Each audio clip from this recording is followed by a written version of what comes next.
Oui, moi peut-être. Alice, bonjour, je suis média indépendant.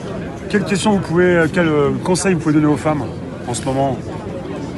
C'est un conseil triste que j'ai à donner, c'est faites au moins une séance de self-défense, parce que le self-défense, le sport de combat, peu importe finalement, c'est pas ce qui va vous apprendre forcément à savoir vous battre, c'est pas ça, et c'est faux quand d'ailleurs on vous dit que vous allez devenir réussir à immobiliser un adversaire, etc. C'est rarement vrai. Par contre, ça va vous apprendre à réagir et à sortir de l'état de sidération que vous pouvez avoir dans le cadre d'une agression. Et c'est ça qui est le plus important, parce que c'est ce qui va vous permettre de crier ou de partir en courant.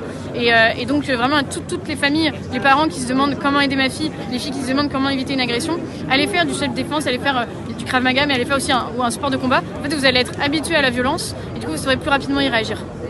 Et pour ceux qui se poseraient la question, que faisait ce garçon près de l'université? Apparemment, le Bois de Boulogne abrite un certain nombre, il y a une association d'ailleurs locale qui abrite un certain nombre de personnes SDF, marginales, et il se peut qu'il faisait partie de ces hommes-là, je n'en sais pas plus, je ne suis pas dans l'enquête.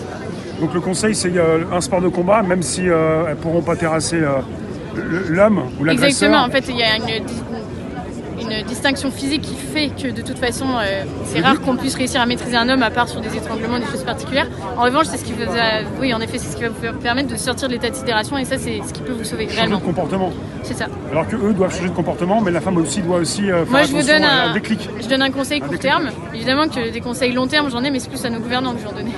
Pour aujourd'hui, là, c'est votre première manifestation. Oui, tout à fait. Vous nous avez dit. C'est la première. Et là, pour vous, c'est réussi. J'ai pas encore vu les retombées. Il y a du monde. Mais en tout cas, il y a du monde beaucoup plus qu'on pensait.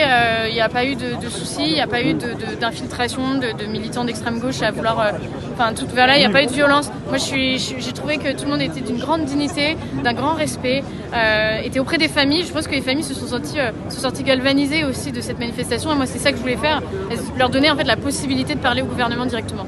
Oui. Je vous remercie, Alice. Merci à vous. Merci.